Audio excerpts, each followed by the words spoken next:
Kenyans are patient, and Kenyans will be patient to give this government an opportunity to resuscitate the dying economy that you killed. And no amount of shouting will deter us. Anyway, the Honorable Speaker, I now beg to reply and encourage our colleagues to nominate our leaders emeritus to the Yala Assembly. I want to encourage the Honorable Raila Odinga to apply. And the Honorable Anjuku Muhia, you must consider Raila Odinga's name as fairly as possible, together with the name of Kalonzo Musyoka. But the issues I'm raising are pertinent issues.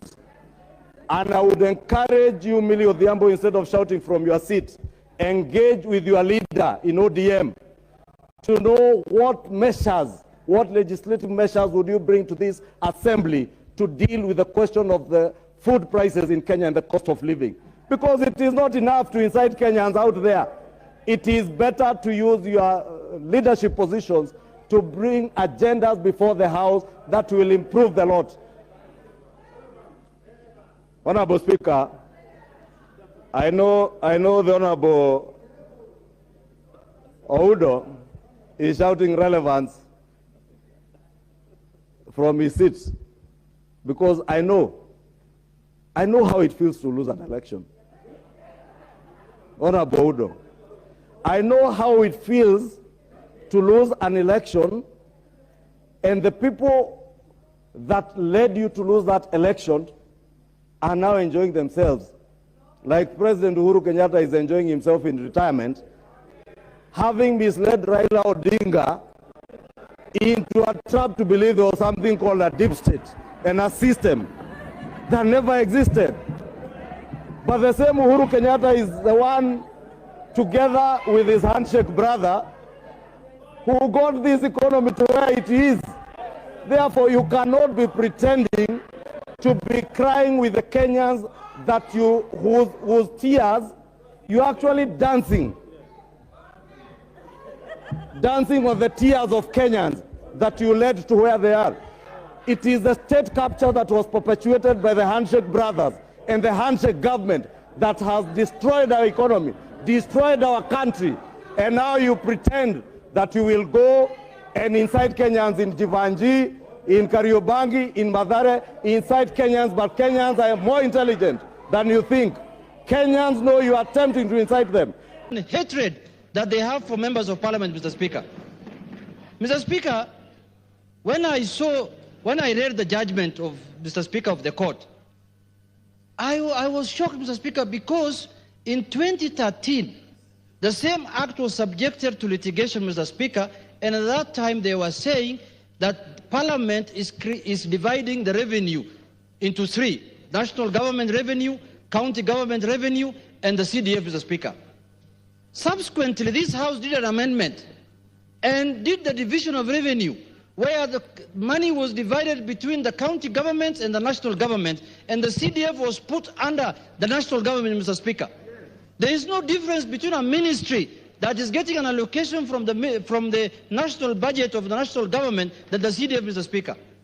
Mr. Speaker, I was shocked to see in the judgment of the court that one of the reasons why they are saying this act is unconstitutional is because Parliament passes 7 names of members of the CDF committee, Mr. Speaker. How many names do we pass here? We pass even names of commissions, we pass names of county secretary, we pass names here, PSS, AG, we pass here even commissioner of what this is called, commissioner communication authority, Mr. Speaker. What is the problem of passing names here?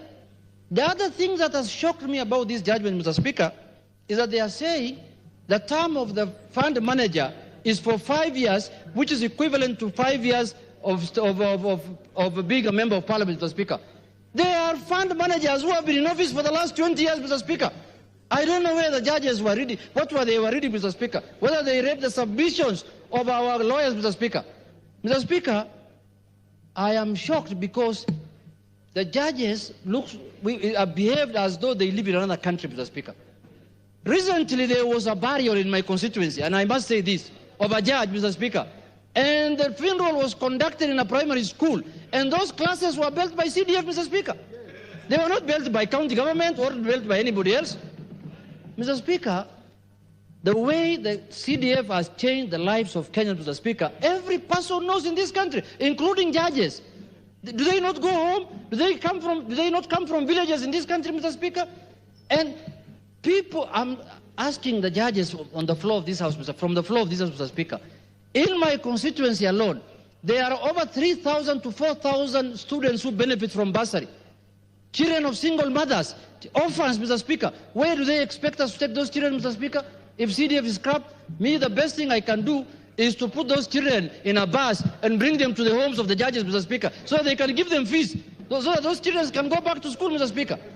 You can't make the lives of Kenyans miserable by just doing a judgment that does not make any sense, Mr. Speaker, according to me. And we are allowed to critique judgment, Mr. Speaker. They had their say. We must have our say here on this floor, Mr. Speaker.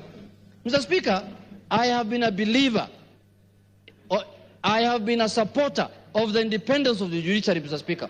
But now I've come to believe that judiciary now is living in an ivory tower, and they must come down from that ivory tower, Mr. Speaker. Mr. Speaker, the problem in this country about the three arms of government, the other two arms of government, the executive and the legislature, are subjected to accountability through elections after every 5 years. Judges are never accountable to anyone. They are accountable to themselves and to JSC, where a majority of the members are judges, Mr. Speaker. And you just wait until you reach 70 or 74 years and you retire. You are not accountable to anybody. How do you want to make the lives of Kenyans so miserable by saying that CDF is not doing anything? Mr. Speaker, CDF is unconstitutional. This is a judgment that has been procured by the Council of Governors, Mr. Speaker. And it is out of egos. They don't want any other money. They don't want any other money to come to the constituencies or to the villages, Mr. Speaker. And what is happening in devolution, you know, all of us, and everybody in this country knows. Corruption, pilferage, lethargy, incompetence. The only money, Mr. Speaker, that has touched the lives of Kenyans for the last 20 years is the CDF, Mr. Speaker.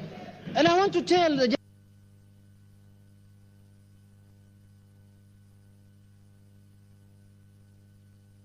One minute. Mr. Speaker, the name of the fund is NGCDF, National Government, Mr. Speaker. It's not county government, it's not judiciary fund, it's not parliamentary fund, it's not anybody's fund. It's the national government money that is going to the constituencies so that it can build schools, it can build classes, it can build police station, and they're saying there's duplication of functions. We don't do anything outside what the national government is doing. Security and education are not devolved functions, Mr. Speaker. Counties don't do that. Will education improve if today's CDF is abolished? Mr. Speaker, we are going to appeal this judgment, but we will also do a constitutional amendment. We have the powers even to amend the constitution. The judiciary doesn't have. You can declare the act unconstitutional as many times as you like, but we will make sure CDF remains in this country, Mr. Speaker. I submit. Yes, Kainan. Thank you, Mr.